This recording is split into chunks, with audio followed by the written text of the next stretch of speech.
I should like to call your attention this evening to one of the phrases that came in our reading at the beginning, namely the first phrase in the 13th verse of the first chapter of the first epistle of Peter. The first epistle of Peter, the first chapter, and the first phrase in the 13th verse. Wherefore, gird up the loins of your mind. Wherefore, gird up the loins of your mind. Now, I'm sure that there may be some present in this congregation who are amazed and astonished to hear such a text, such a word, coming out of the Bible and being pronounced and proclaimed from a Christian pulpit. I say that because I know that the common idea with regard to the Christian faith, to the whole of Christianity, which is so popular today, is that it is nothing but what is called sub stuff, something purely emotional, and that most people who never go to a place of worship and who ridicule Christianity do so because they hold that particular view of it, that you can really only be a Christian if you stop thinking, if you jettison your intellect and your powers and capacities for thought and reason and consideration, and abandon yourself to the mere realm of feeling and of emotion, or into the realm of fancy and of fantasy. Now that is, as I think you'll all agree, a very common attitude towards Christianity and the Christian faith. People say that they alone are Christians who are either unintelligent or else who, for some peculiar reason, do not use and employ their intelligence. Well, now, the answer to all that, of course, is our text this evening. Gird up the loins of your mind. And that isn't an isolated text in the Scripture. I could give you many similar texts. Listen to an Old Testament prophet saying, "Come, let us reason together." That's it. And I could give you countless other examples and illustrations of the same thing in the Old Testament and in the New Testament. Indeed, I would make this claim. The Bible is a book which from beginning to end urges people to think, to gird up the loins of their mind. Its whole case, as a matter of fact, is dependent upon that. The Bible says that all our troubles in life are ultimately due to the fact that we don't think, or else, if we do, we are thinking incorrectly, with false premises, or have gone wrong somewhere in our argument. Its great appeal, I say, everywhere is what we read here: gird up the loins of your mind. The rational faculty and power that you've got. Use it. Give it free scope. Bring it to play upon the only things that finally matter. Now, that's my first answer to this common prevailing attitude towards the Christian faith and the Christian message. But I've got a second, and it's this. I not only assert that the Bible urges us thus to think and to use our minds, I go further, and I say that it is the only thing in the world tonight that truly does so. That there is no other teaching facing the human race at this moment that really offers us the ability to think and to think clearly apart from this. Now then, I issue that as a challenge. There may be someone present who likes and who's anxious to query this. Very well, let's approach it like this. I think we'll all agree that all the acutest thinkers in this world this evening are agreed in saying that perhaps the most urgent and the most serious problem which is confronting the human race at this moment is the whole question of mankind's use of its mind. Let me use the popular current jargon. The greatest problem confronting the human race this evening is what is called the battle for the mind. Now, I want to make this clear.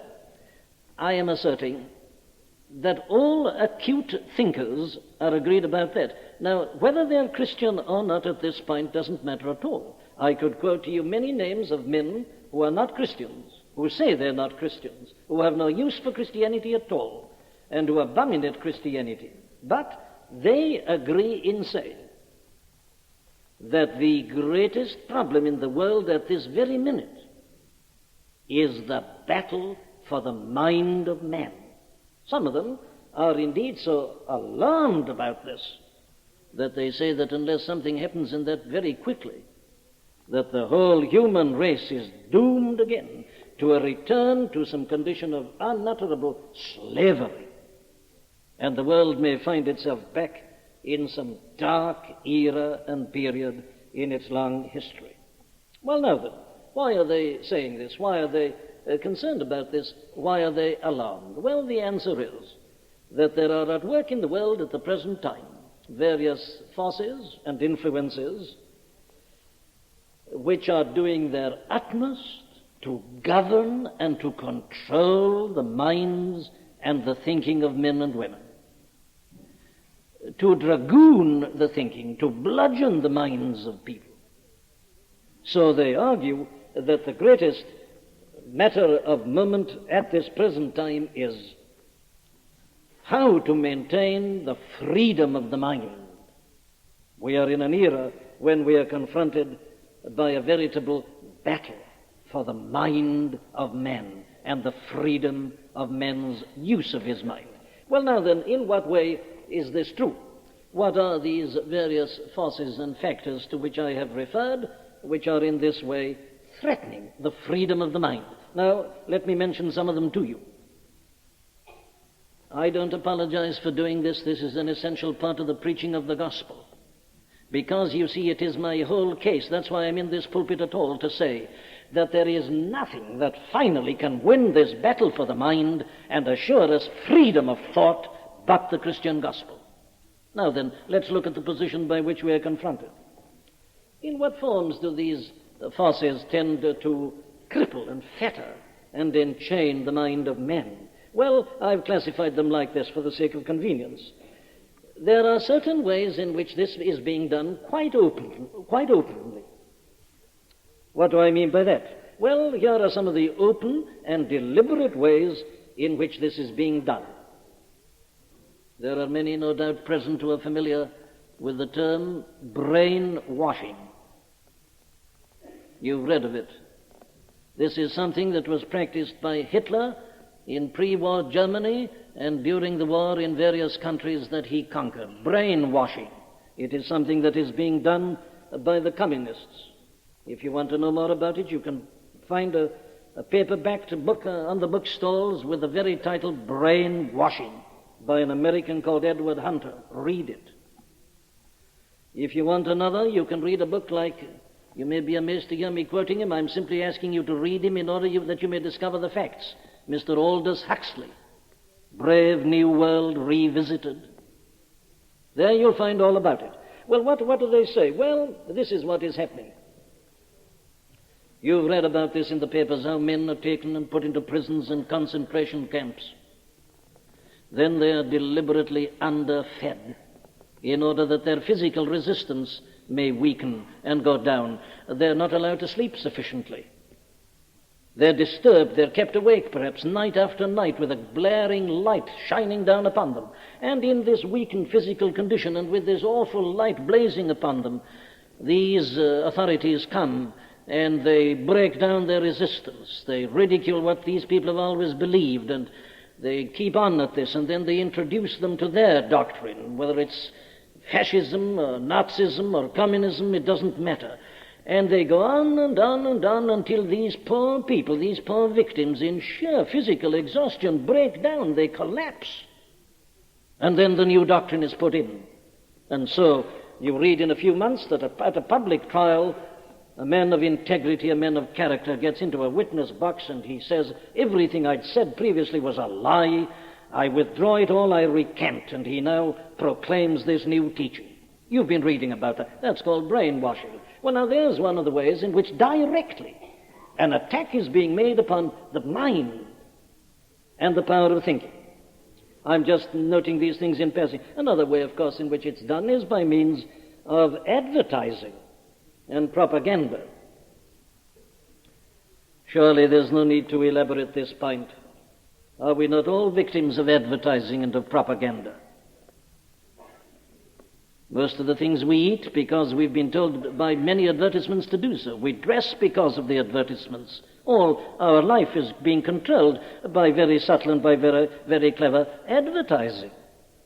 And have you heard the term which is used, build up? There was some sort of a musical comedy or whatever it may be called. It's still on in London. I remember reading at the time, long before, months before the thing ever came, all the seats were sold out for over a year. Why? Well, this build-up. The impression was being given almost every day. This was going to be the most marvelous thing that had ever happened in London. Everybody said we must go there.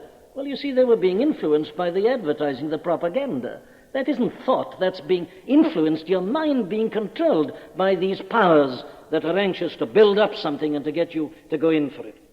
Advertising and propaganda. It's astounding the effect it has. Consult the statistics about how a 29-second, I believe, advertisement on the television can cause the sales of a commodity to rocket up almost to incredible heights. That's advertising and propaganda, influencing people's thinking and thought in a direct manner. There's just one other I want to mention. Are you familiar with what is called subliminal advertising? It's a very subtle thing and a very dangerous thing. It means this. You may be seated in a cinema and you're looking at a screen. Well, while you're looking at that screen and something else, something is just flashed onto the screen for a second. You really didn't see it. At least you're not aware of the fact that you saw it, but you did see it.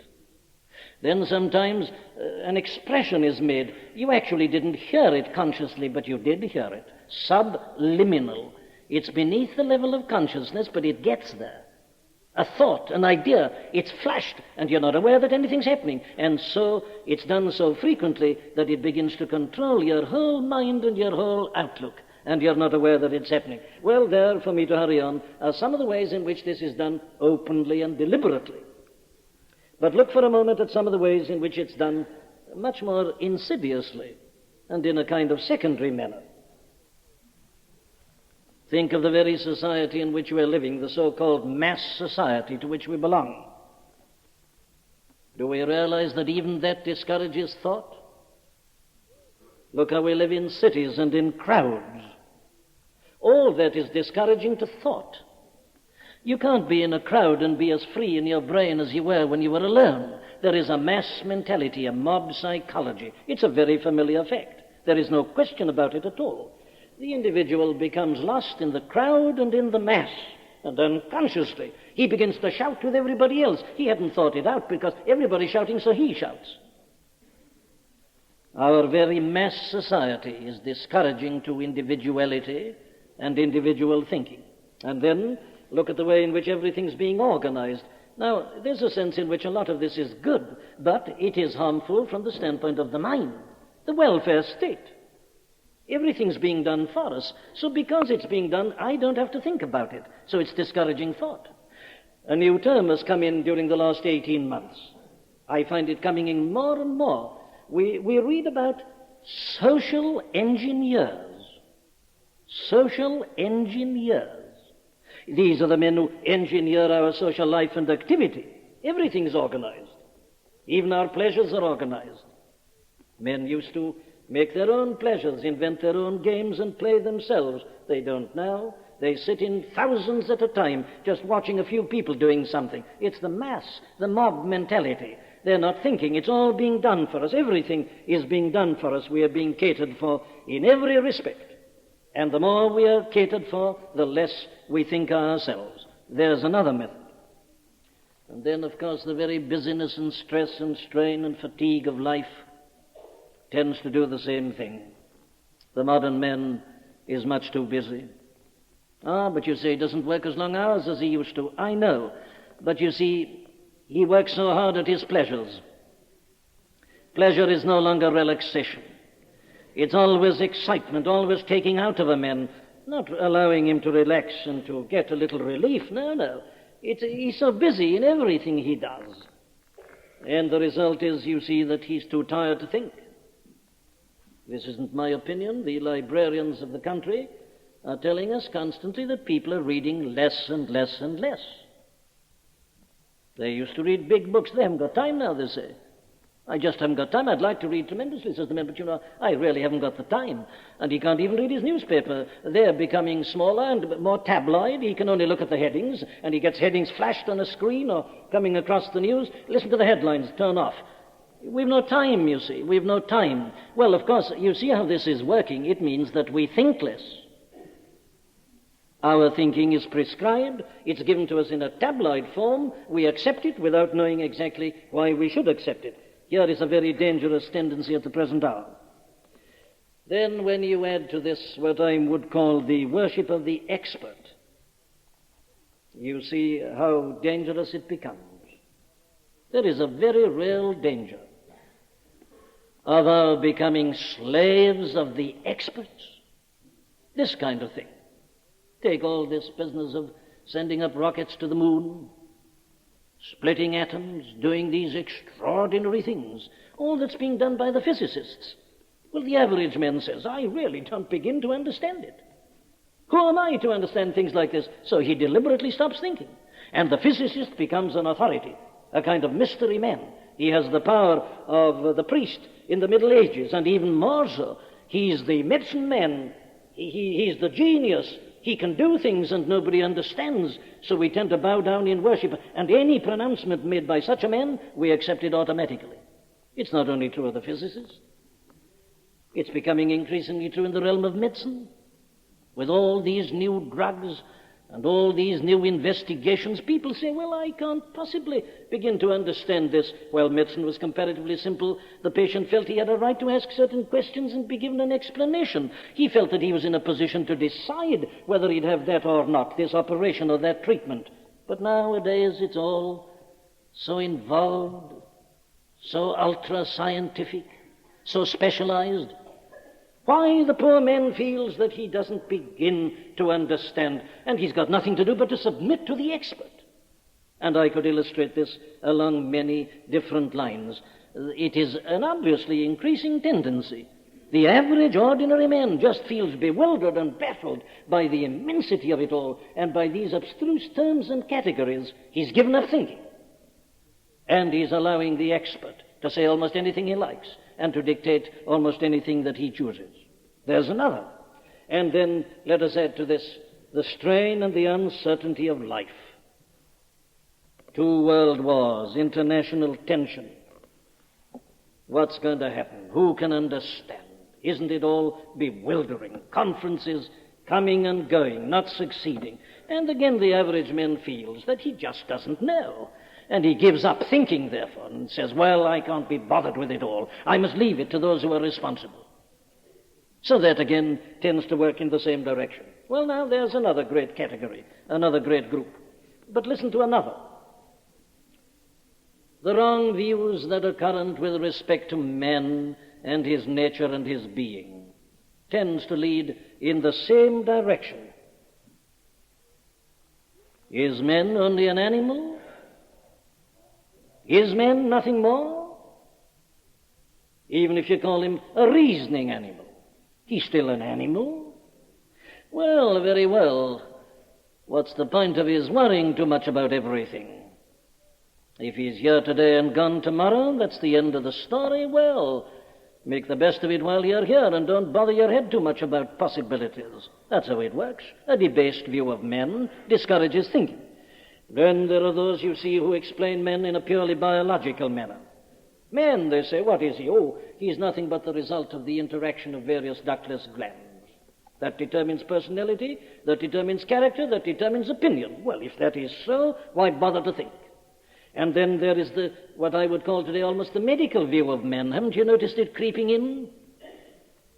Everything's explained away in terms of disease. There'll be no crime quite soon. It'll all be disease. So you'll need no police courts. It'll The doctors will make a pronouncement and that'll be the end of it. This medical view is coming in increasingly. Well, you may smile at this. I regard it as a very serious matter. I read a very learned article about 18 months or so ago in which a man set out to prove that you can explain the politics of the last 30 years quite easily on medical grounds. They say, why did the late Mr. Neville Chamberlain, for instance, allow himself to be fooled as he was at Munich and at other places? And the man writing the article said, it's quite simple. The cancer which finally killed him had already started in him. The process was there. It was this incipient cancer. You see, there's a purely medical explanation. In other words, you mustn't judge statesmen by their activities, their actions, their statements, and what happens. You really need a medical report, and that's all you need. Well, there you are. The same thing was said about President Roosevelt and what he did at Yalta. It was this condition of his arteries which finally killed him. There may be some truth in it. All I'm saying is this, that if you exalt all this and you describe man and explain him solely in terms of physical or biological conditions, you are virtually suggesting that there's not much point in thinking. And I could expand this. There are other views of men, the behaviorist view, these various psychological views. They all, I say, work in exactly the same direction. Then add one other factor, and you'll see how everything that is happening today is discouraging mind and thought and freedom of thinking. Here is the last thing that I would adduce. It's this. The modern views as regards conduct and morals. As I've already suggested, the whole notion of morality is rapidly disappearing. And we are told that man behaves as he does because he happens to be born like that. So he's not responsible. So there's no point in thinking. Everything is explained thus in terms of constitution, abnormality, or disease. And indeed there are those, and some of them are in great professorial positions as philosophers. You can hear them speaking on the Brains Trust very frequently, who rarely dismiss the whole notion of morals, and more or less say that a man should do what he wants to do and feels like doing. And there it is. He's got these powers within him. Why shouldn't he use them and exercise them? Let him get rid of the shibboleths of the past and really live and express himself. Well, in other words, the encouragement is to stop thinking, not to use your mind. Now then, what is the result of all this? Well, it is, as I'm saying, less and less thought, less and less meditation, less and less really pondering and considering man himself, the meaning of life, the great issues, death itself, and what lies beyond. All these forces and factors are playing upon us and round and about us, with the result, I say, that the average person today doesn't even try to think. The philosophy is, let us eat, drink, and be merry, for tomorrow we die. What's the use of bothering about it all? And you see, the pace of life is so tremendous. People are tired and exhausted, and they resort to drugs. They have to take drugs to make themselves sleep at night because they've been in so much excitement until they went to bed, instead of doing their work in a healthy manner, going home and relaxing and going to bed and sleeping. The excitement, the pleasure has been stimulating them the whole time. They can't sleep. They take drugs.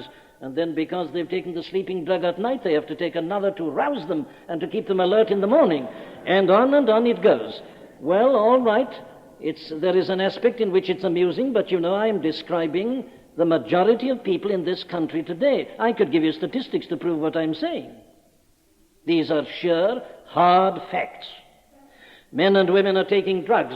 Others turn to alcohol because of the stress and the strain and the anxiety and the concern. And, of course, the more you take drugs, whether it be alcohol or any other drug, the more is the effect upon your mind. The mind isn't as free as it was. It isn't as alert as it was. It isn't as able as it was to perform its task.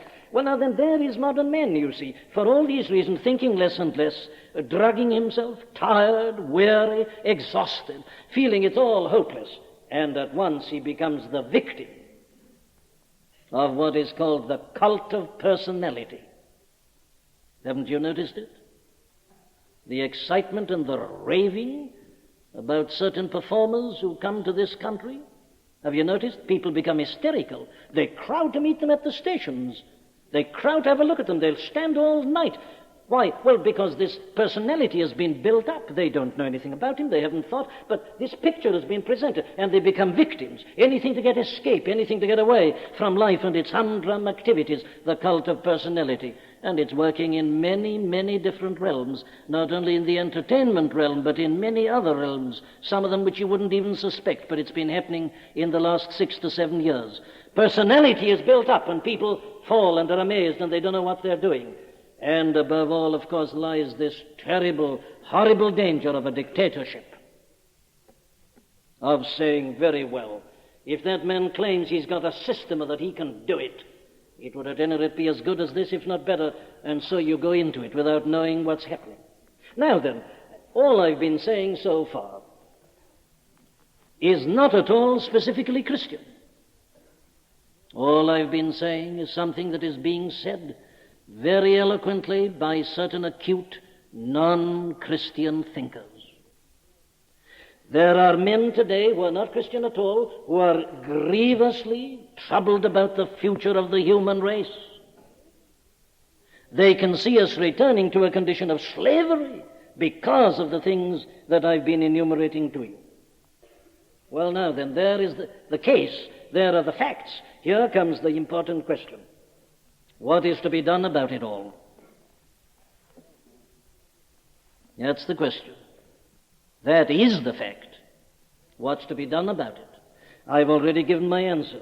There is only one hope, and it is this Christian message which comes to us and says, gird up the loins of your mind. But, says someone, this is really monstrous and ridiculous. Why, says the man, I gave up Christianity and going to a place of worship because I wanted freedom of the mind and freedom of thought. That's exactly why I have ceased to have any interest in Christianity. Your Christianity, they say, is that which has been keeping the human race down throughout the centuries. It's been the dope of the people. It's been this sob stuff. Why, says the man, you have the impertinence to stand there and say that Christianity alone guarantees freedom of the mind, and the fact is that nothing has so inhibited free thinking. Nothing has been such a drag upon the use of the brain and the mind and the understanding as your Christianity. Now, that has been the case, isn't it? That is the popular case against Christianity. That is what a man like Karl Marx, for instance, the originator of communism, said about 100 years ago. What have I to say to all this? Now, my friends, there is about this something which really is laughable, if it were not tragic. But it's tragic. Look at that man Karl Marx, the originator of communism. What did he? Well, what he said about Christianity is just what I've been repeating to you. And he exhorted people, and he does still through his works, to have nothing to do with the Bible, nothing to do with Christianity. Why? In order that their minds may be free. And it is in terms of that Russia and other countries have become communist, and they're godless and atheistical. In terms, they say, of freedom of the mind. That's the claim. But what happens in practice? Well, I've already told you. Brainwashing. This is what communism leads to, you see. This is what is being done by the people who say that they give up Christianity and have no use for it because it doesn't allow freedom of the mind. What do they do with you if you don't agree with them? Well, they'll put you into a cell. And as I say, they'll give you insufficient food, they'll stop your sleeping, they'll put this blazing light on top of you, and they'll send in their interrogators one after another, and their indoctrinators, and they'll keep on doing it until you collapse physically in sheer exhaustion, and not knowing what you're doing, you believe they're teaching. Is that freedom of the mind? You say, they say, that Christianity of yours, it's like opium. It's the opiate of the people. It drugs you. It tells you these wonderful stories about pie in the sky, and it lulls you to sleep, and thereby you don't think, and you put up with the errors of the capitalists and their horrors, and that's why the people have been as they've been so long. What you need is freedom of the mind. And then you turn to them, and what do? They take hold of a bludgeon, and they hit you on your head until you're unconscious in various ways.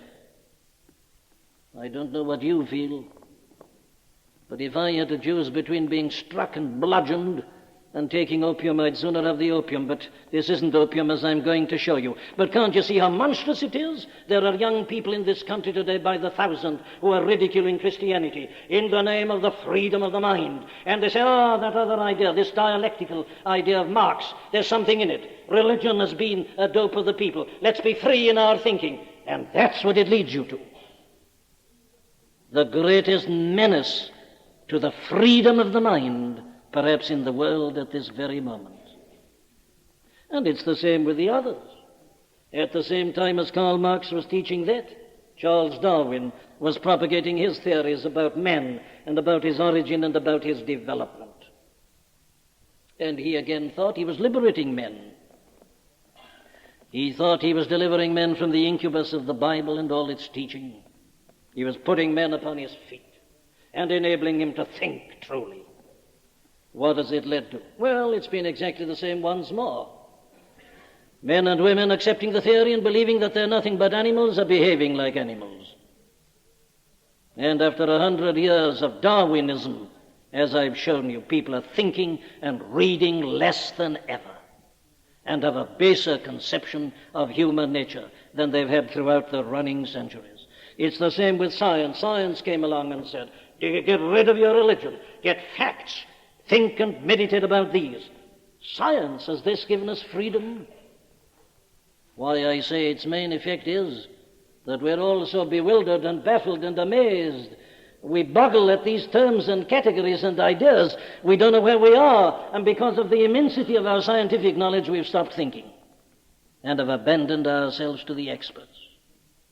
Never, I say, has man thought less than he is doing at the present time. But then there are others, you see, who say, what is needed is not religion, it's education, it's knowledge. Not of necessity, perhaps they say, scientific or biological or political knowledge, but philosophical knowledge. That's what we need, education. But what has all our education led to? Why don't we face the facts, my friends?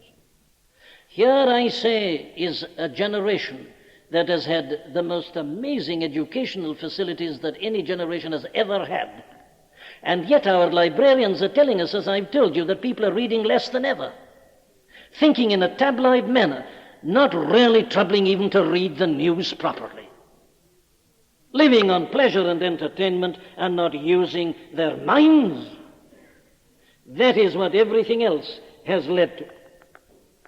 And I say that this is utterly pathetic. That is what it has brought us to. And if you turn to it for any hope for the future, it has none whatsoever to give us. Your Marxist philosophy goes on in the same way. Your science and your biology go on in the same way, and your education goes on in the same way. I have read nothing so completely hopeless and pathetic for many a long year as what I read the other day. Some director of education was addressing a most learned conference of educationalists, and he said the most urgent task confronting us at the moment is to educate people for freedom. But we've been doing that for 100 years. Look at the Acts of Parliament we've passed. Look at all the education we've got. And the more we seem to do all this, the more the slavery falls down upon us. And the more we're in an utter captivity, and especially in the realm of our minds. No, everything else is bankrupt. For 100 years, everything else has been given a thorough opportunity. It isn't as if it hadn't had an opportunity, it has. People have turned their backs on Christianity, seeking freedom of mind and freedom of thought. But the more they've gone away from this in all these other directions, the more it has produced acutely this great problem, the battle for the mind.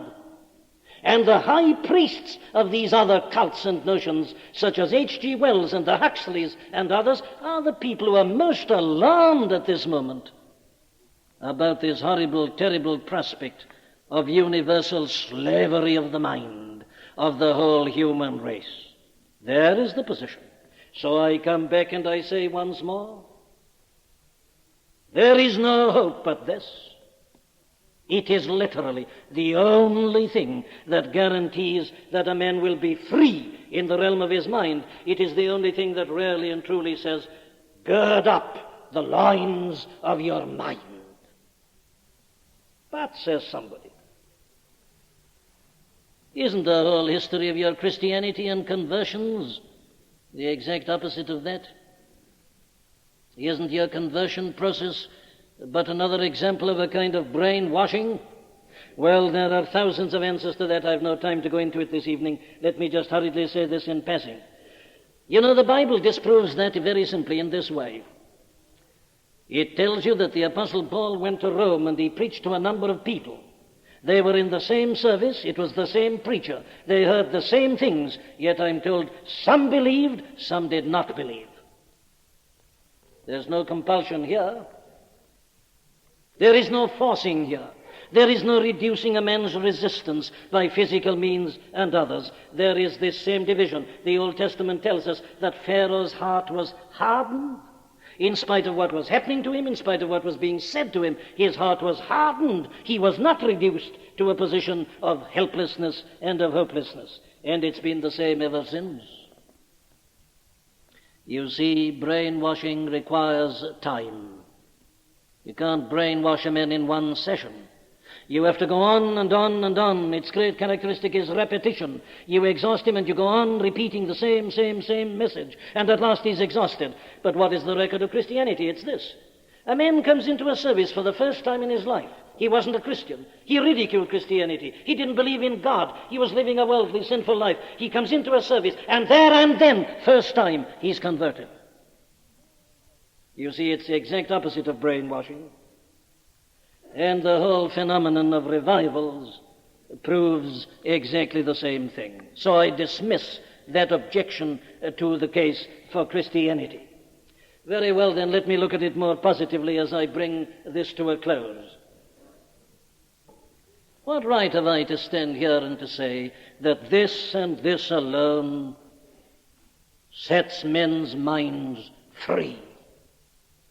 Well, my first answer is this, that the history of the human race proves that, beyond a doubt and a peradventure. The most liberating force from the standpoint of the mind that the world has ever known has been Christianity. Listen, go back to the 1st century, and you see a new phenomenon.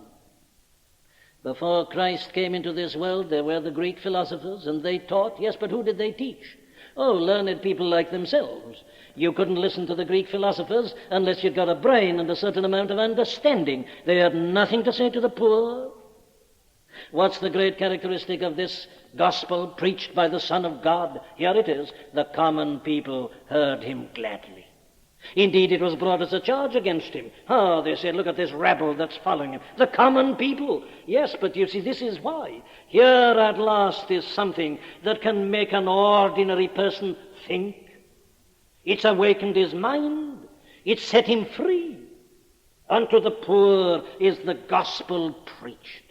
Who were the first Christians? Well, the Apostle Paul reminds the members of the church at Corinth. He says, you see your calling, brethren, how that not many wise men after the flesh, not many mighty, not many noble are called, but God hath chosen the weak things of the world to confound the mighty, and God hath chosen the base and ignorant things, even the things that are not, to confound the things that are, that no flesh should glory in his presence.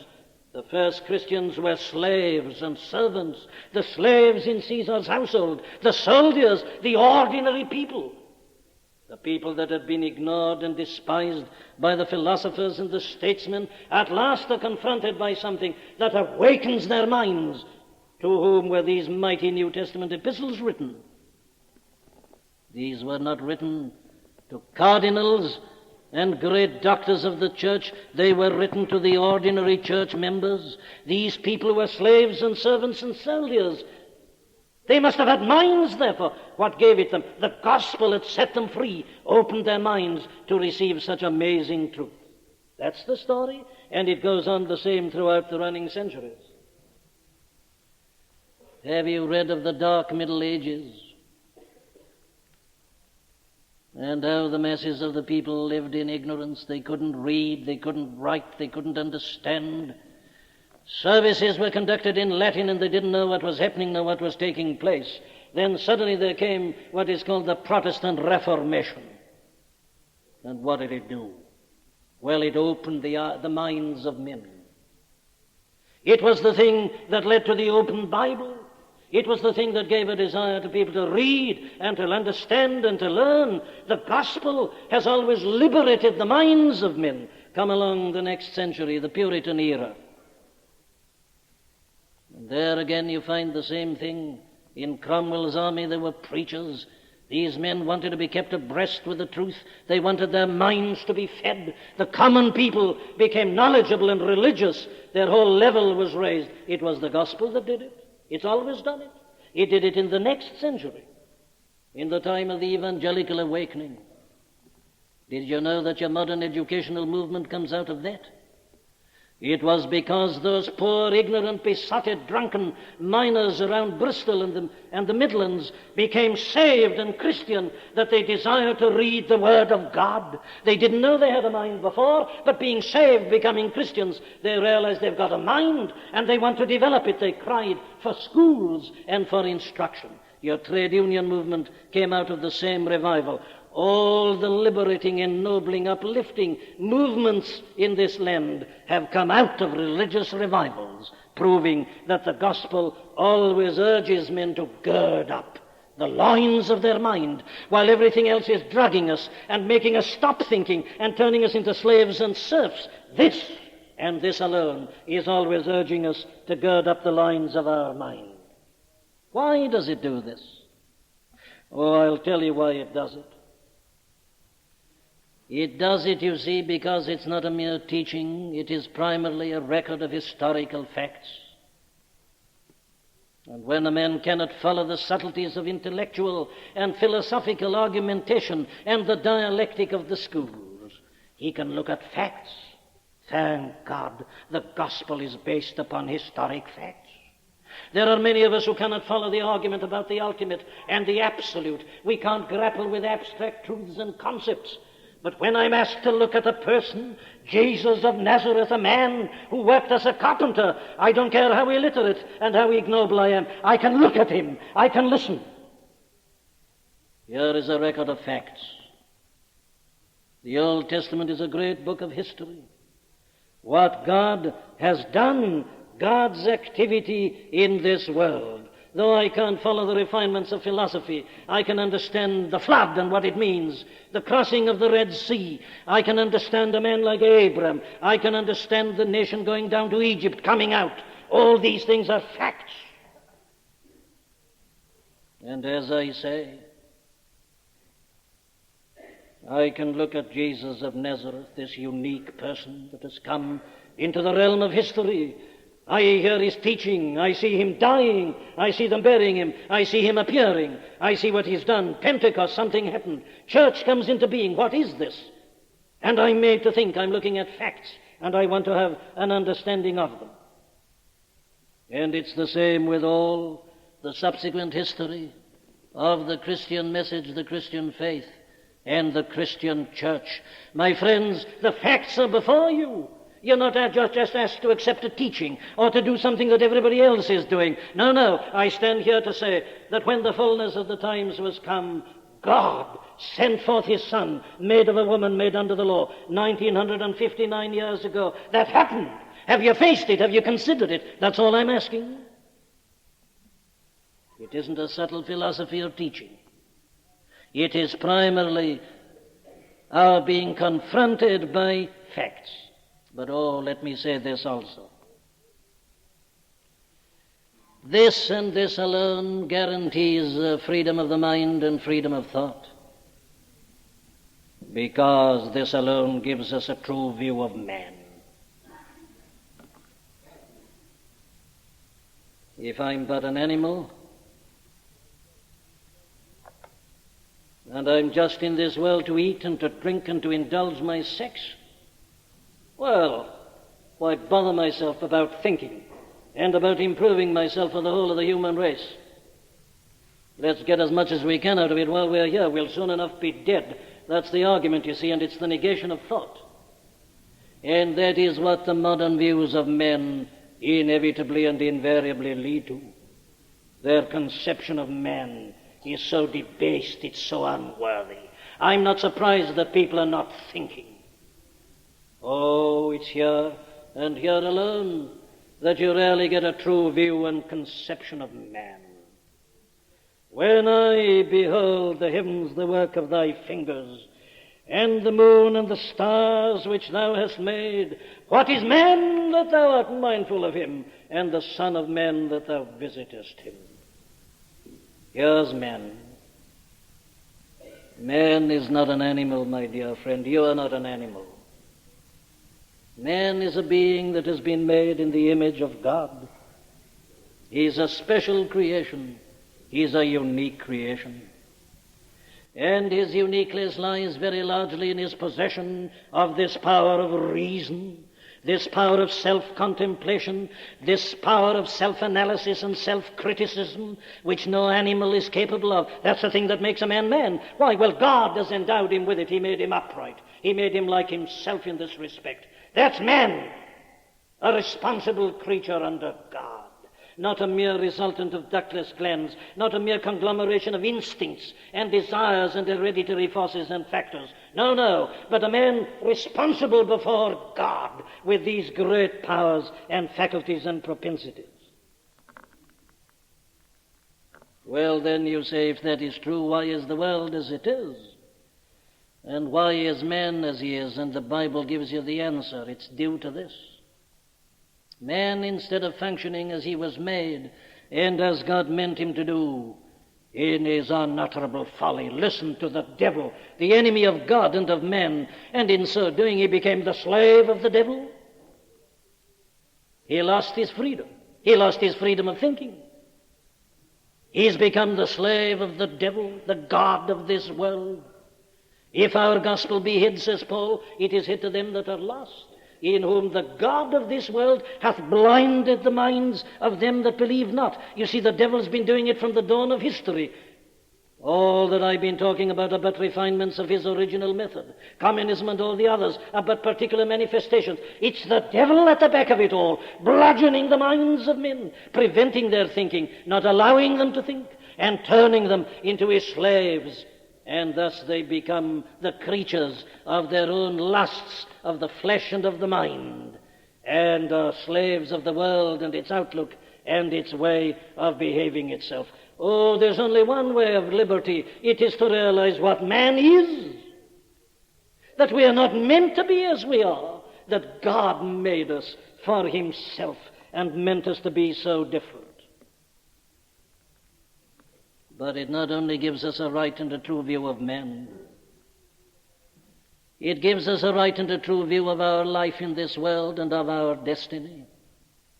Dust thou art, to dust returnest, was not spoken of the soul. No, a man is not an animal, he is not a mere mechanism. Death is not the end.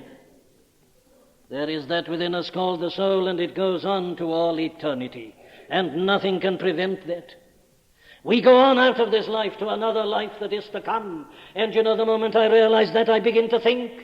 If I say this is the only life and the only world, well, it doesn't matter very much what I do in it. So I stop thinking and let myself go and satisfy my lusts.